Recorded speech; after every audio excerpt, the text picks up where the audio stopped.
அப்போ வந்து எனக்கு 25 தான். 17ஆம் தேதி எனக்கு 25. அன்னைக்கு ஜெயில் போகிற அன்னைக்கு எனக்கு 18 வயசு. 18ஆம் தேதி 26 வயசு எனக்கு.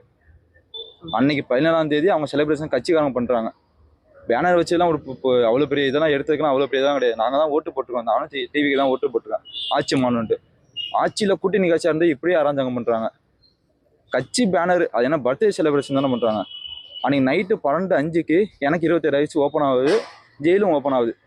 ஏன் நினச்சி பாருங்க, என் ஃபேமிலியில் அழுதுருப்பாங்க, என் குழந்தையும் கேக்கு வெட்டுன்னு அவ்வளோ எதிர்பார்ப்போடு இருந்திருப்பாங்க. எனக்கு ஃபஸ்ட்டு கோரிக்கை என்னன்னா ரிப்போர்ட்டர்ஸ்லாம் ஃபஸ்ட்டு நன்றி. ரெண்டாவது என்னன்னா காவல்துறை அவங்க எதுவும் பேச வேணாம். அவங்களும் மாதிரியாக பாதிக்கப்பட்டிருக்காங்க. நானும் பாதிக்கப்பட்டிருக்கேன். ஃபஸ்ட்டு அவங்களும் பாதிக்கப்பட்டிருக்காங்க. ஏன்னா அந்த நேரத்தில் கட்சிக்காரங்களை பகச்சிக்க முடியாது.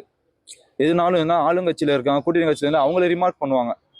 ஏன்னா எஸ்எஸ்ஐ போஸ்ட்ல இருக்காங்க, ரிட்டைர்மெண்ட் ஆக போகிறாங்க. அவங்க மேலேயே ஃபஸ்ட்டு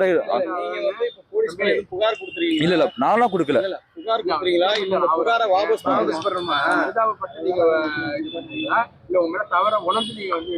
என் மணி தவறு இருக்கு, அவங்களே தவறு இருக்கு. ஏன்னா யூனிஃபார்ம் சர்வீஸ்ல இருக்கவங்க டக்குனு கை வைக்க கூடாது.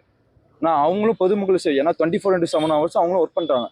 24 மணி நேரமும் ஸ்டேஷனே இருப்பாங்க, ஃபேமிலியும் பார்க்கணும்.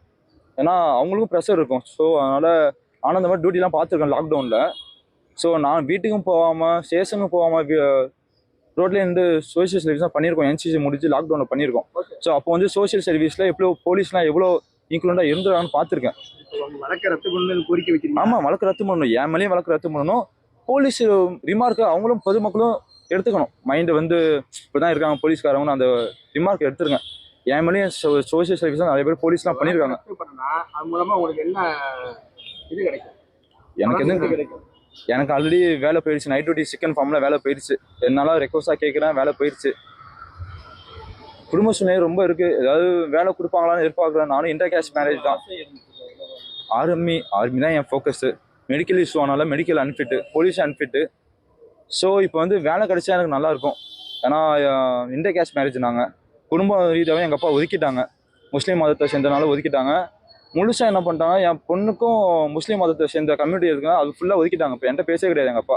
இப்போ ஜெயிலுக்கு போகிறப்ப கூட எதிர்பார்த்தேன்.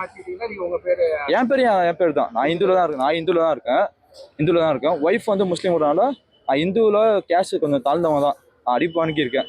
அதனால் என் பொண்ணு இந்த மாதிரி கஷ்டப்படக்கூடாதுன்னு சொல்றதுக்காக என் பொண்ணுக்கு வந்து முஸ்லீம் மதத்தை சேர்ந்தது அப்படியே எடுத்திருக்கேன். அவங்க ஃபியூச்சராக நல்லா இருக்கட்டும். என் வழக்கு ரத்தம் பண்ணுங்க. அப்துல் ரஹீம் எஸ்எஸ்ஐ அவங்க பேர் உள்ள வழக்கையும் ரத்து பண்ணுங்க. என் வேண்டுகோள் தான்.